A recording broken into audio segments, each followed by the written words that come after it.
IPL 2026 தொடருக்கான Chennai super kings அணியுடைய playing 11 கட்டமைக்கும் வேலையை மகேந்திர சிங் தோனி முடித்து விட்டதாக தகவல் வெளியாகியிருக்கு. சர்ஃபராஸ் கானுக்கு நோ, அதாவது இந்த அணியில 75 லட்சம் மதிப்புல சென்னை சூப்பர் கிங்ஸ் அணியில இடம்பெற்றுள்ள சர்ஃபராஸ் கான் தனக்கு பிளேயிங் 11ல இடம் வேண்டும் அப்படின்னு தோனியிடம் நேரடியாகவே கேட்டிருக்காரா. கடந்த சையத் முஷ்டக் அலி T20 தொடர்ல 7 போட்டிகள்ல விளையாடி 65.80 சராசரி, 203.80 ஸ்ட்ரைக் ரேட்ல 329 ரன்களை குவித்து அசத்திருக்காரு. இதுல 3 அரை சதம், 1 சதம் அடங்கும். இப்படி அபாரமாக செயல்பட்டு நல்ல ஃபார்ம்ல இருப்பதால சர்ஃபராஸ் கான் பிளேயிங் லெவல்ல இடம் கேட்டிருக்காரு. ஆனால் அணியில புதிதாக இணைந்துள்ள பிரசாந்த் வீர், கார்த்திக் சர்மா ஆகியோருக்கு பிளேயிங் லெவல்ல இடம் கொடுக்க வேண்டும் அப்படின்றதுனால சர்ஃபராஸ் கானுக்கு பிளேயிங் லெவல்ல இடம் கொடுக்க முடியாது அப்படின்னு தோனி அவர்கள் தெரிவித்து விட்டதாக தகவல் வெளியாகி இருக்கு. ஐபிஎல் 2023 சீசன்ல கோப்பையை வென்ற சூப்பர் கிங்ஸ் அணி 2024 ஆண்டுல 5வது இடத்தை பிடிச்சாங்க. பிறகு 2025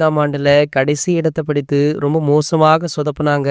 இதனால இந்த முறை அதிரடி கம்பேக்க கொடுக்க வேண்டிய கட்டாயத்துல மேகிருக்காங்க. அதாவது ஐபிஎல் 2026 சீசன்ல முதல் பாதி ஆட்டங்கள்ல சென்னை சூப்பர் கிங்ஸ் அணி அபாரமாக செயல்பட்டு 7 போட்டிகள்ல குறைந்தது 4 வெற்றிகளையாவது பெற்றால் மட்டுமே ருத்ராஜ் கெய்க்வாட்டுடைய கேப்டன் பதவி தப்பும் அப்படின்னு சொல்லப்படுது. ஒருவேளை முதல் 7 போட்டிகள்ல ருத்ராஜ் அவர்கள் சொதப்பும் பட்சத்துல அடுத்த 7 போட்டிகள்ல சஞ்சு சாம்சன் தான் கேப்டனாக இருப்பார் அப்படின்றத வெளிப்படையாகவே தோனி அவர்கள் சொல்லிட்டாரா. ஆகையால இந்த ஆண்டு பாத்தீங்கன்னா சிஎஸ்கேவில் நிறைய மாற்றங்கள், புது அதிரடி முடிவுகளை தோனி அவர்கள் எடுக்க இருக்காரு. இது போன்ற கிரிக்கெட் செய்திகளை பத்தி நீங்க உடனே தெரிஞ்சுக்க நம்மளுடைய சேனலை மறக்காம சப்ஸ்கிரைப் பண்ணிக்கோங்க.